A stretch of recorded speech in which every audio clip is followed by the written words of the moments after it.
নমস্কার বন্ধুরা, Bhadreswar study centre চ্যানেলে তোমাদের স্বাগতম। তোমাদের জন্য দারুণ একটি সুখবর। আরআরবি গ্রুপ ডির তরফ থেকে একটি অফিসিয়াল নোটিশ রিলিজ হয়েছে।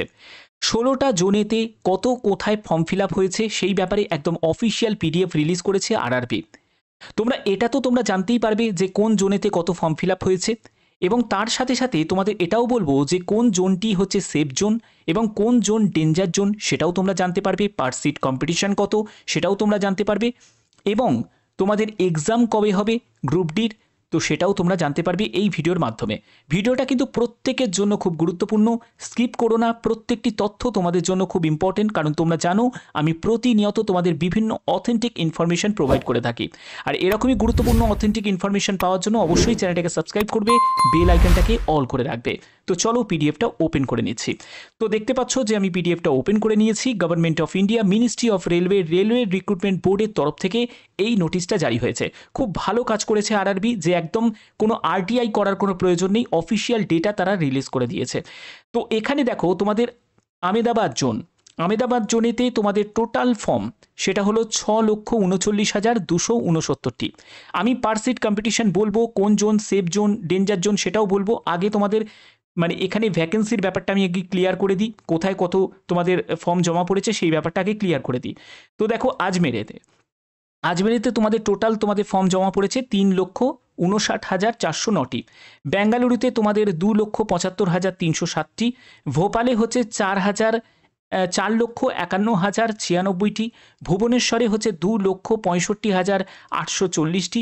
বিলাসপুরে হচ্ছে 4,32,897টি।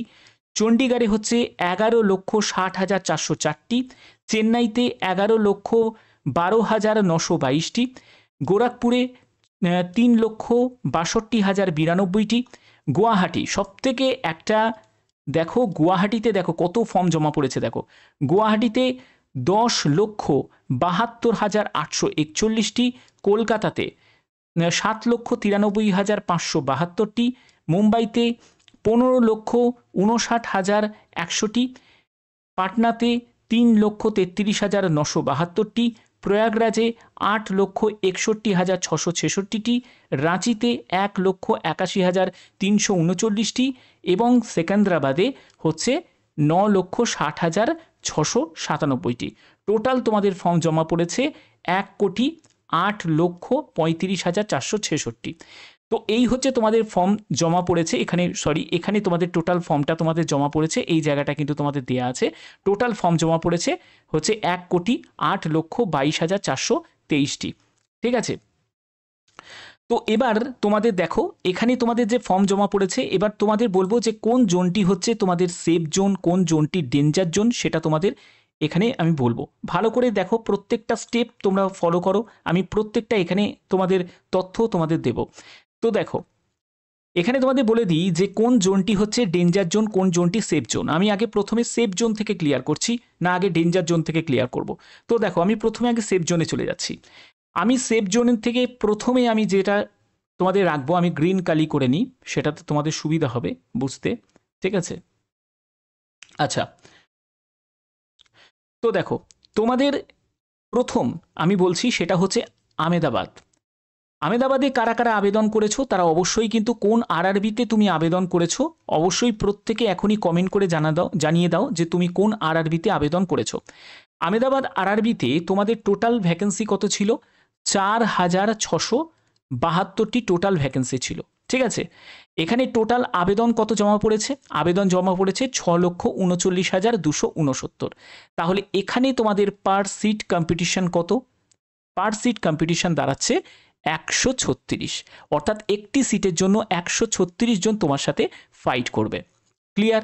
আচ্ছা, এবার পরবর্তী চলে যাব হচ্ছে চণ্ডীগড়। আমি সবকটা জোন কিন্তু ক্লিয়ার করব না, এখানে আমি সবকটা জোন যদি তোমরা জানতে চাও তার জন্য অবশ্যই কিন্তু কমেন্টে জানাবে যে তোমরা সবকটা জোনের ডেটা তোমরা চাও। আমি যেগুলো তোমাদের সেফ জোন আর ডেঞ্জার জোন, ঠিক আছে, 4-5টা করে সেগুলো তোমাদের ক্লিয়ার করব যাতে তোমাদের বুঝতে সুবিধা হয়। তো দেখো চণ্ডীগড় জোনেতে তোমাদের টোটাল ভ্যাকেন্সি কত ছিল? 4,785টি মতো তোমাদের ভ্যাকেন্সি ছিল, তাই তো? এবার হচ্ছে চণ্ডীগড় জোনেতে তোমাদের পার সিট কম্পিটিশন কত, তার আগে তোমরা জেনে নাও যে এখানে আবেদন কত জমা পড়েছে। 11,60,404টি ফর্ম তোমাদের জমা পড়েছে। তো এখানে তোমাদের পার সিট কম্পিটিশন কত দাঁড়াচ্ছে? পার সিট কম্পিটিশন দাঁড়াচ্ছে হচ্ছে একটি সিটের জন্য 242 জন তোমার সাথে কম্পিটিশন করবে। ক্লিয়ার? আচ্ছা, এর পরবর্তী হচ্ছে আজমের জোন। দেখো আজমের জোনটা তোমাদের দেখো, সেখানে আজমেরেতে তোমাদের কত শূন্যপদ ছিল? আজমের জোনেতে ছিল হচ্ছে 1433টি মতো তোমাদের শূন্যপদ ছিল। এবার এখানে তোমাদের ফর্ম কত জমা পড়েছে? 3,59,409টি ফর্ম জমা পড়েছে। এখানে তোমাদের আজমের জোনেতে পার সিট কম্পিটিশন কত? 250, অর্থাৎ একটি সিটের জন্য 250 জন তোমার সাথে কম্পিটিশন করবে। ওকে, আচ্ছা এবার এখানে দেখো, এবার হচ্ছে এটা দেখো রাঁচি। রাঁচিতে তোমাদের ভ্যাকেন্সি কত ছিল? রাঁচিতে তোমাদের ভ্যাকেন্সি ছিল 1044টি হচ্ছে টোটাল ভ্যাকেন্সি ছিল। এখানে তোমাদের পার সিট কম্পিটিশন কত? তার আগে তোমরা দেখে নাও যে এখানে তোমাদের ফর্ম জমা পড়েছে রাঁচিতে 1,81,339টি। অনেকেই রাঁচি জোনেতে আবেদন করনি, অনেকে গুয়াহাটিতে আবেদন করেছে, ভেবেছে যে গুয়াহাটিতে হয়তো কাট অফ কম যাবে, কিন্তু গুয়াহাটি কিন্তু তোমাদের ডেঞ্জার জোনের মধ্যে কিন্তু পড়ে গেছে। আমি এই জায়গাটা যাচ্ছি, পরে আমি যাচ্ছি। তো দেখো এখানে রাঁচিতে তোমাদের 1044টি হচ্ছে তোমাদের টোটাল ভ্যাকেন্সি ছিল এবং আবেদন জমা পড়েছে 1,81,339টি। তো এখানে তোমাদের পার সিট কম্পিটিশন হচ্ছে 173, অর্থাৎ একটি সিটের জন্য 173 জন তোমার সাথে কম্পিটিশন করবে। তাহলে এই দিক দিয়ে দেখতে গেলে তোমাদের সেফ জোন কোনটা হচ্ছে? সেফ জোন হচ্ছে তোমাদের আমেদাবাদ জোন। আমেদাবাদ জোন হচ্ছে তোমাদের এবারে সেফ জোন হতে চলেছে। ঠিক আছে, আমেদাবাদ সেফ জোন হতে চলেছে। তারপরে 2 নম্বরে যদি তুমি দেখো তাহলে হচ্ছে রাঁচি। রাঁচি তোমাদের সেফ জোন হতে চলেছে।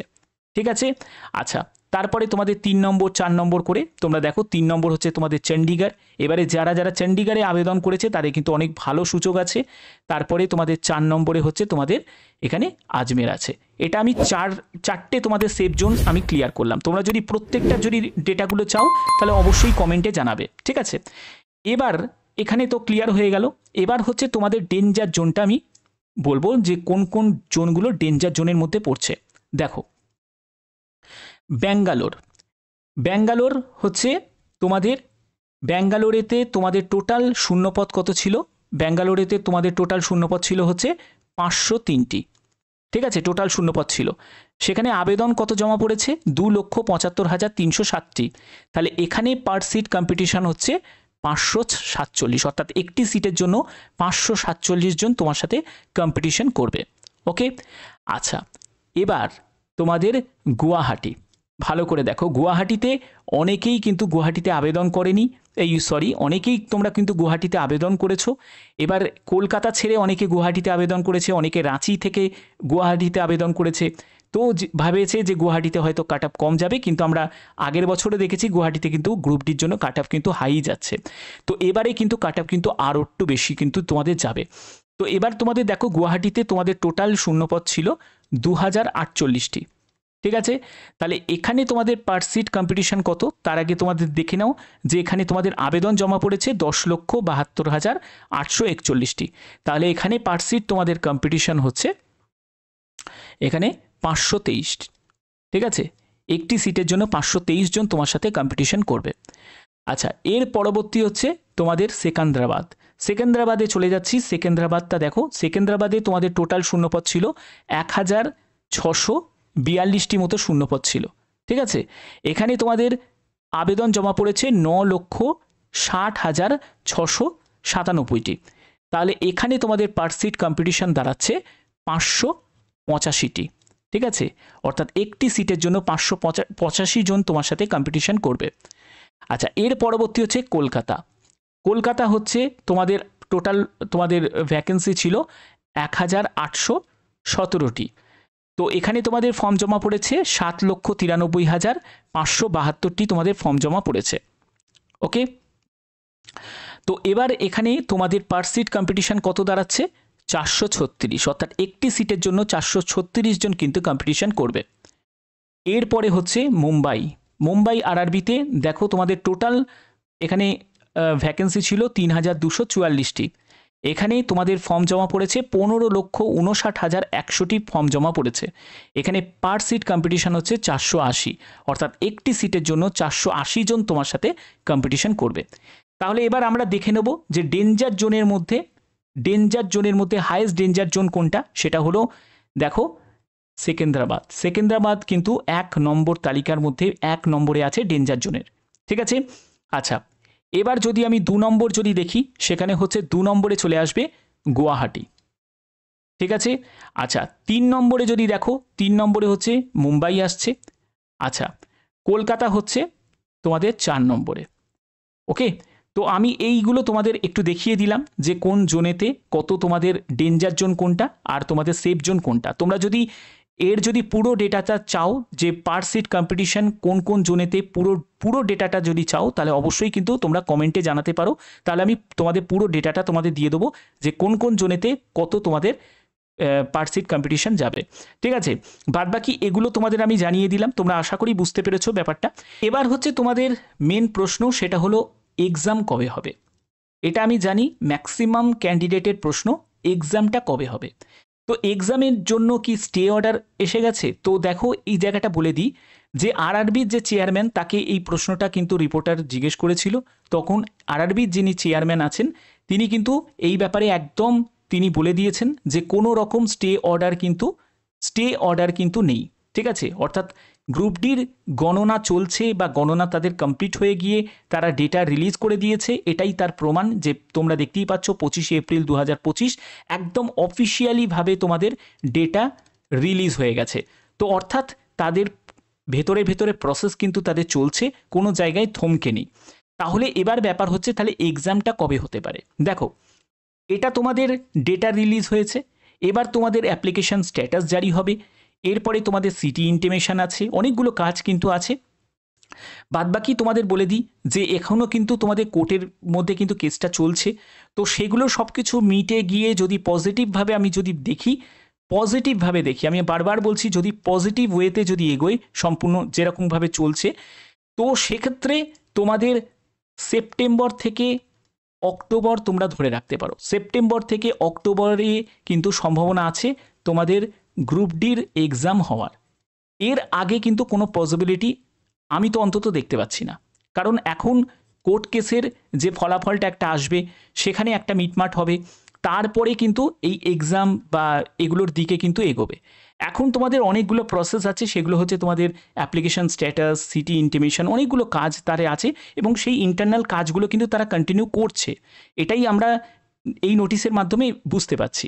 ঠিক আছে, তো অর্থাৎ তোমাদের এক্সাম যখন হবে তখন তো হবেই। তোমরা যারা এনটিপিসির জন্য ওয়েট করছো, তারা এনটিপিসির জন্য প্রস্তুতি ভালোভাবে নিতে শুরু করে দাও, কারণ এনটিপিসির কিন্তু আর সময় কিন্তু নেই। কারণ যারা এখনও পর্যন্ত মক দিচ্ছ না, তারা কিন্তু ভুল করছো। মক টেস্ট কিন্তু বেশি করে দেওয়ার চেষ্টা করো, কারণ মক টেস্ট দিলেই কিন্তু তোমাদের স্পিড অ্যাকুরেসি সেটা কিন্তু তোমাদের আসবে, না হলে কিন্তু আসবে না। ঠিক আছে, শুধু পড়ে গেলেই হবে না, মক কিন্তু দিতে হবে। ঠিক আছে, তো আশা করি তোমাদের ব্যাপারটা ক্লিয়ার করতে পারলাম। এরকমই যদি গুরুত্বপূর্ণ ভিডিও পেতে চাও, তার জন্য অবশ্যই তোমরা চ্যানেলটাকে সাবস্ক্রাইব করে রাখবে, বেল আইকনটাকে অল করে রাখবে। এখনের মতো এটুকুই, টাটা।